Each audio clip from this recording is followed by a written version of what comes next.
Bonjour à tous, bienvenue sur le Clan Orgulson, c'est Brax, dernière partie du Mootland de 2019. Après la défaite contre Encore, je suis donc un petit peu descendu et en fait je suis dans le deuxième quart, on va dire, de classement. J'ai pas mal de monde devant moi, mais malgré tout, j'ai limité la casse, on va dire. Et c'est pas trop mal, je suis au milieu, et donc je vais affronter un nouveau Vampire Count qui me défie, et c'est Mystic Angel. Un Necromancer général, qui sera un Wizard Master de l'évocation avec le Dead Rise, un Necromancer Wizard Master du Moot, un Vampire Count Wizard Adept de l'occultisme, avec Brotherhood of the Dragon Bloodline, donc en gros les anciens dragons de sang, Crimson Rage, Spectral Steed, Weeper's Harvest, Darksforge, Obsidian Rock, Dragonfire Gem et un Shield. Donc il est bien équipé le garçon. Sa monture, je crois que c'est une monture qui peut voler, donc il peut être en solo dans certains cas. La Crimson Rage de souvenir, ça permet de refaire des attaques quand on touche ou quand on blesse. Un Vampire Courtier, BSB, Wizard Adept de l'occultisme, Brotherhood of the Dragon Line, Eternal Duelist, Skeletal Steed, Death Cheater, Shield et Lance. Vous voyez, deux gros vampires bien burnés sur chevaux, vraiment à l'ancienne, vraiment le dragon de sang, avec un double master Necromancer, notamment du Moot, donc je vais encore me taper le Moot, et moi à la lecture du domaine, j'avais dit que ce domaine, je ne l'aimais pas du tout, et mes 5 adversaires ont joué le Moot, et dont 2 avec un master.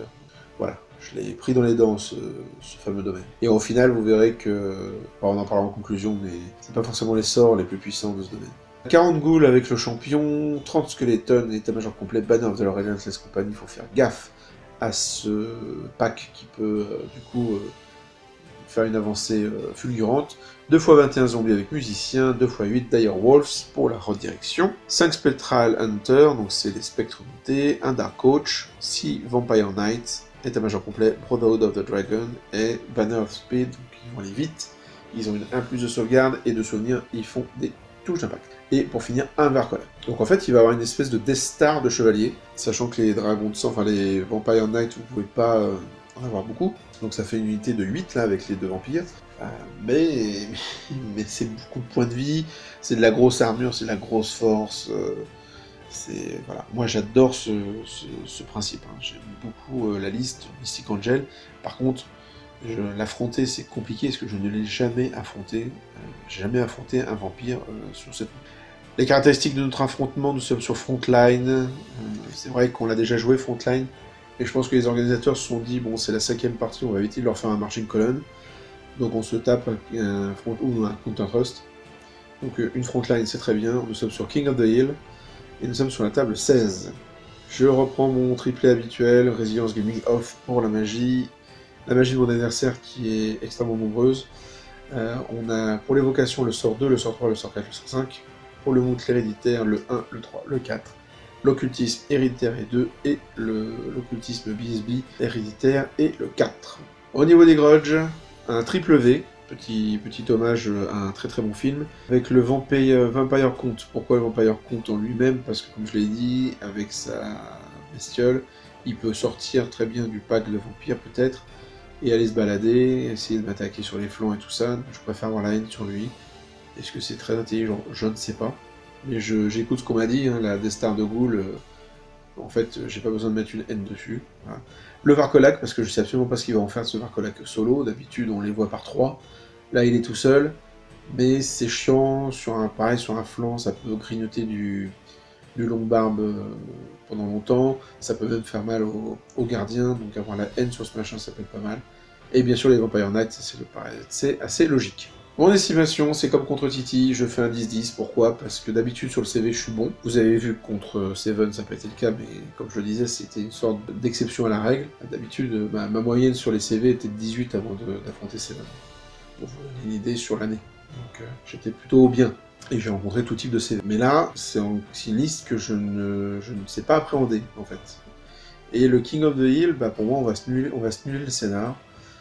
Donc voilà, c'est encore un 10-10, mais pareil, ça pourrait être un gros point d'interrogation, ça reviendrait au même. Donc voilà notre déploiement.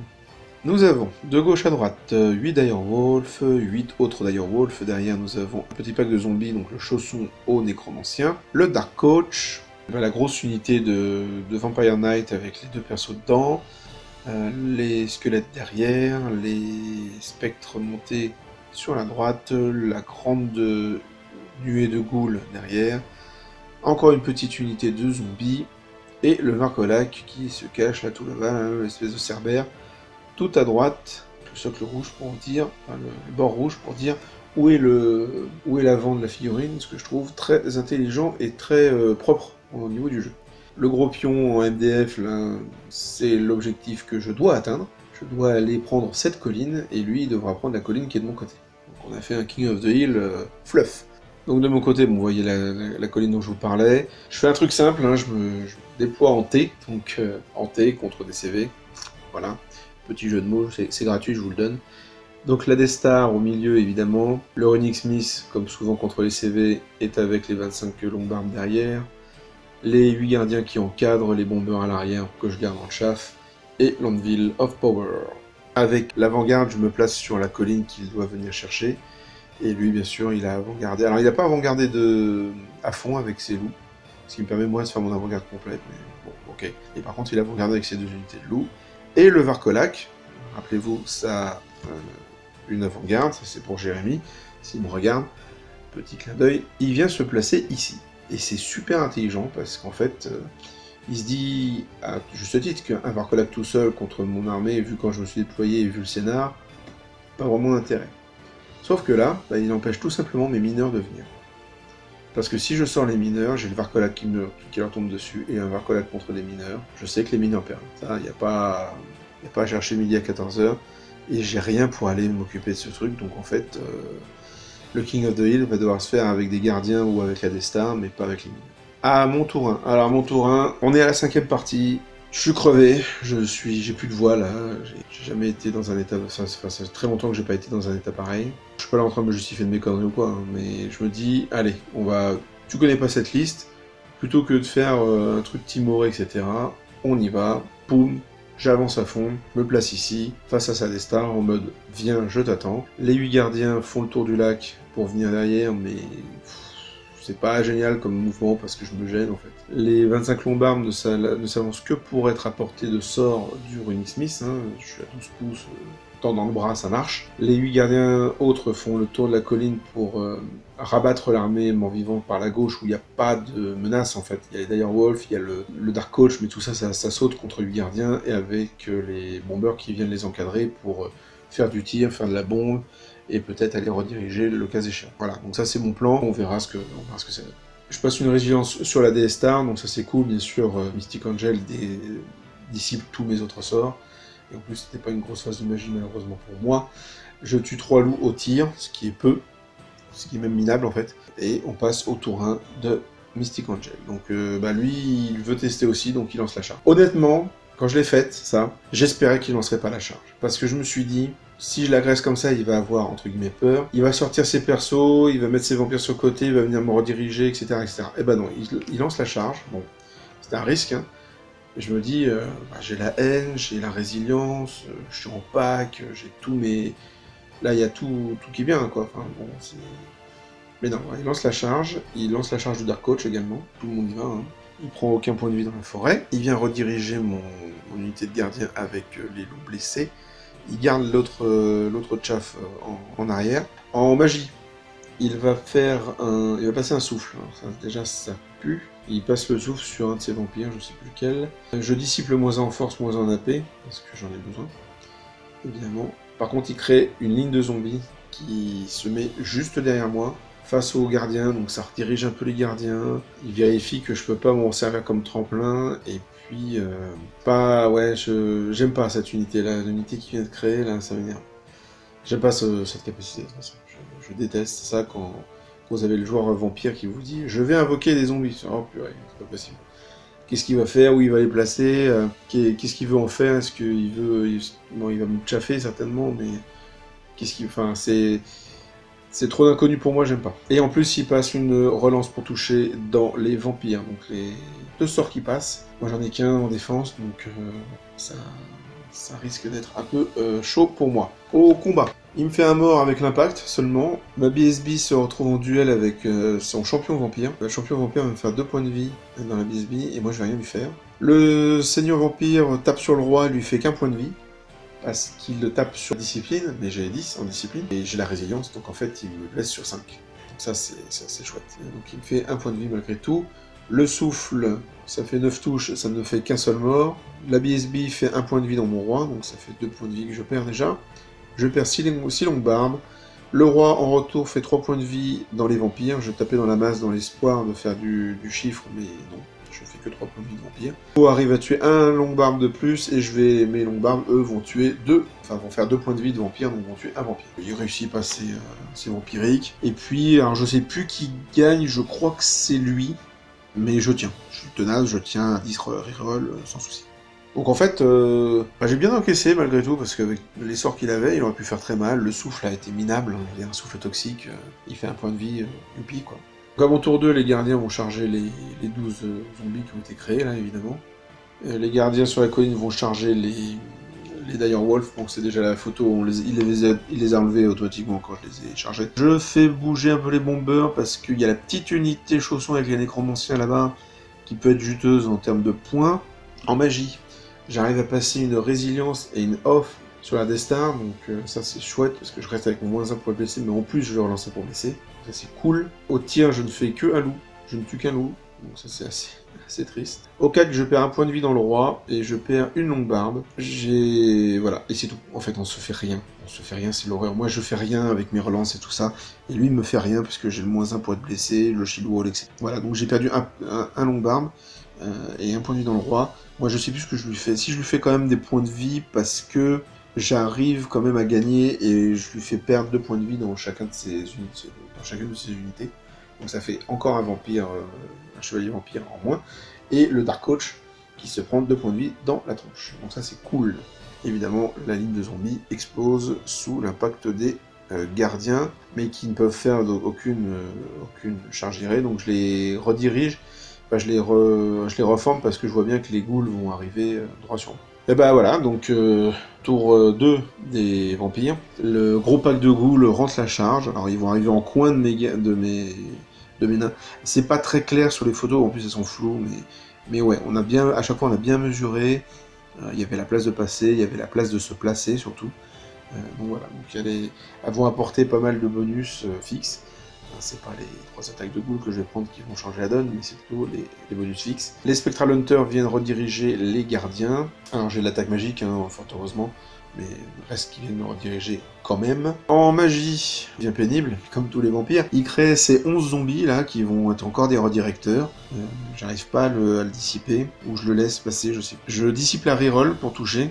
Par contre, il va remettre 2 chevaliers, et il arrive à passer le -1 en endu, -1 en discipline dans la Death Star. Donc là, ouais, j'ai un -1 pour être blessé, mais j'ai -1 en endu, -1 en discipline. Donc faut bien voir que il me laisse plus facilement sur le roi. C'est un petit peu embêtant cette histoire. Au corps à corps, j'ai pas de photo. Au corps à corps, je repère un point de vie dans le roi, je fais 4 points de vie dans les vampires, je tue une ghoul, il me tue 4 longues barbes, et en calculant le tout, et ben on fait une égalité, tout simplement. C'est le combat qui commence à s'enliser. Quand un combat s'enlise contre un CV, c'est rarement mauvais pour le CV. Il aime bien quand ça s'enlise, ça lui permet de remonter des dégâts. À mon tour 3, j'avais une charge. Ah là là, j'avais une charge dans le Dark Coach avec les 25 lombards. Et là, alors déjà, je balançais pas mal d'attaques dans le Dark Coach, qui a déjà 2 points de vie en moins, donc peut-être que je pouvais le tomber. Mais si je le tombais pas, c'est même mieux si je le tombe pas en fait. Parce que j'amène la charge, les 3 rangs, la bannière, enfin... J'apportais plein de trucs. Et bah non. Non, je suis pas capable de réussir cette charge, malheureusement. Décidément, ces longues barbes m'auront coûté cher en termes de charge ratée, accompagné du Runic Smith. Les mineurs, je vous en ai pas parlé au tour 2, bah ils sont pas venus au tour 2, mais ils viennent pas non plus au tour 3. J'ai chargé les loups qui sont venus en redirection de mes gardiens sur la colline. Le bomber qui allait chatouiller un petit peu les squelettes arrive à faire 6 morts dans les squelettes. Par contre, je perds mes bombes, puisque j'ai fait 6. J'ai fait 12 bombes, 6 morts. J'ai chargé, bien sûr, les Spectral Hunters. Bon, j'avais des photos, mais c'était plus que flou, là. C'était en... Ouais. Ça servait à rien de vous le montrer. Donc voilà, on se retrouve, voilà, comme ça, à l'issue de ma phase de mouvement. Ouais, c'est vraiment dommage, hein, les longues barbes. On a l'impression que c'est loin comme ça avec la perspective, mais en fait j'étais vraiment pas loin du Dark Coach. En magie, je mets une Gleaming et une résilience sur les 25 longues barbes parce que je me dis que ma déesse va péricliter. Mais c'est con en fait, j'aurais dû protéger ma Destar.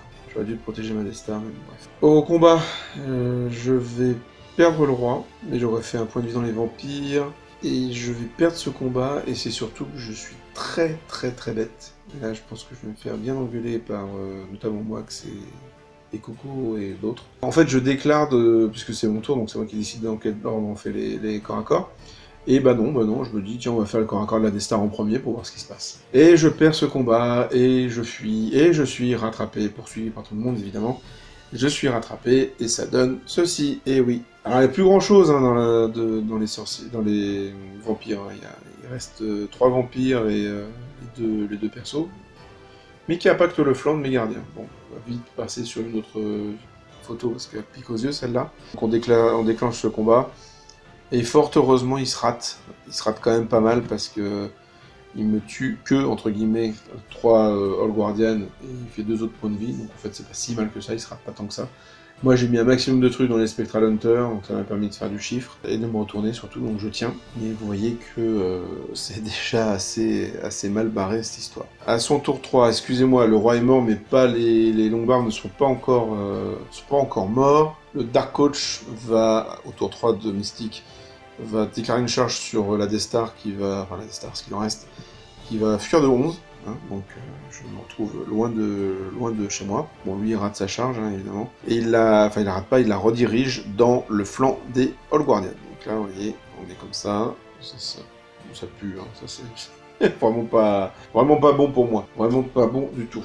Il utilise la Relentless de ses squelettes pour se mettre sur le flanc de mes gardiens, mais surtout hors de portée de charge. Et hors d'arc de charge surtout. En magie, il va ramener 2 chevaliers vampires. Il va passer un -1 en force et en AP sur les All Guardians. Il va passer une reroll pour toucher dans ses vampires. Évidemment, qu'est-ce qui se passe? Eh ben, c'est un gros massacre. Il me reste que mon champion qui va fuir de 11 et qui ne sera donc pas rattrapé. Alors là, ça paraît un peu bizarre comme qu'en faisant le pivot, en fait, je crois qu'il a fait 10, un truc comme ça, donc en fait, il est juste à côté de moi.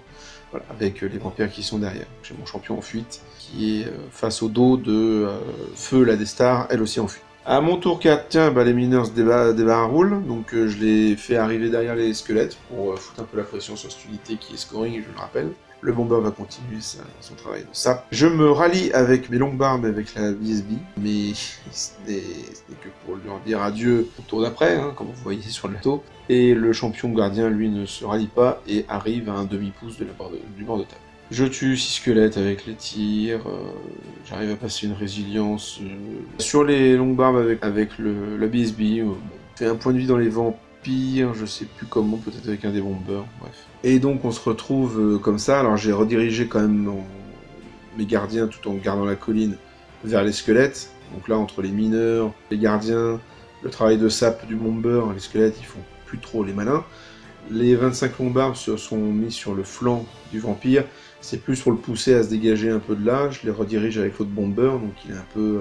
voilà, il va être obligé de charger de là-dedans. Il reste le Dark Coach, évidemment. Mais bon. Et puis vous voyez que là-bas, il y a les ghouls hein, qui sont restés au niveau de la forêt, qui sont assez lointaines. Bon, j'ai très peu de photos, j'avais beaucoup de photos floues. On a joué un peu lentement avec Mystique. Tout en jouant lentement, j'ai pas pris de bonnes photos, donc c'est un petit peu dommage, mais bon voilà. Et on arrive au tour 4 de Mystique, le tour 4 de Mystique, et vous vous dites, mais c'est pas possible. Et si les ghouls ont réussi leur charge, et en fait elle la rate leur charge, sauf qu'il avait passé un sort du mout le tour d'avant, et qu'on n'est pas encore à la phase de magie, donc il utilise la relance, on relance un dé, il a fait un 6 et un 1, il fallait qu'il fasse 10 ou 11, hein, je crois, sur les dés. Il relance son as, et ça fait un 6, et bah, ou un 5, mais oui c'est ça, un 5, il fallait qu'il fasse 11. Il avait fait un 6 sur le premier dé. Et voilà, il rentre les ghouls, les 40 ghouls, enfin les 38 ghouls, puisque j'en ai tué 2, sur le flanc de mes 25 lombards. Bon, bah là, ça, c'est mort. Le Dark Coach impacte les Longbarbs avec la BSB. Bien sûr, ils vont aller prendre les vampires vont aller prendre le Gyrobomber. Il reste ma BSB et un Longbarb. Ouais, en magie, il a fait des trucs, mais bon, peu importe, il a remis des vampires, encore une fois. La BSB, elle tient, ça c'est grand. Les ghouls gagnent 2-5, je suis désorganisé, je suis rattrapé. Je fais une fuite à 10, important, mais je suis rattrapé. le bomber décède, donc les vampires se mettent comme ça. Et on va arrêter là, mais je vais bien sûr lui donner la BSB et les longues barbes, on simule le tour d'après. On fera que 5 tours, mais honnêtement, y avait-il besoin de plus de ça? On va donc... Et oui, et donc du coup, vous avez vu quand il reforme son unité de ghoul, eh ben, il y a une ghoul qui touche la colline. Donc là, il va marquer le scénar sur cette charge héroïque. Parce que sinon on annulait le scénar en plus. Hein. Donc bon, c'est une partie qui a été compliquée pour moi. J'ai pas réussi grand chose et le peu que j'ai réussi, ça s'est pas bien passé. Après, t'es peut-être très con de tenter comme ça la charge des vampires. Mais honnêtement, Mystique me dit, hein, au moment où il charge, il me dit je sais absolument pas ce que ça va donner. Je sais pas ce que ça peut donner, mais j'ai jamais testé. Je fais bah écoute, hein, on est là pour tester, ça tombe bien. Ça sert à ça aussi les tournois à tester en grandeur nature, on va dire. Donc, on compte les points, donc c'est un 16-4 pour Mystique déjà, vous voyez que il m'a extrêmement bâché, parce que finalement, moi j'ai quasiment rien pris. Hein.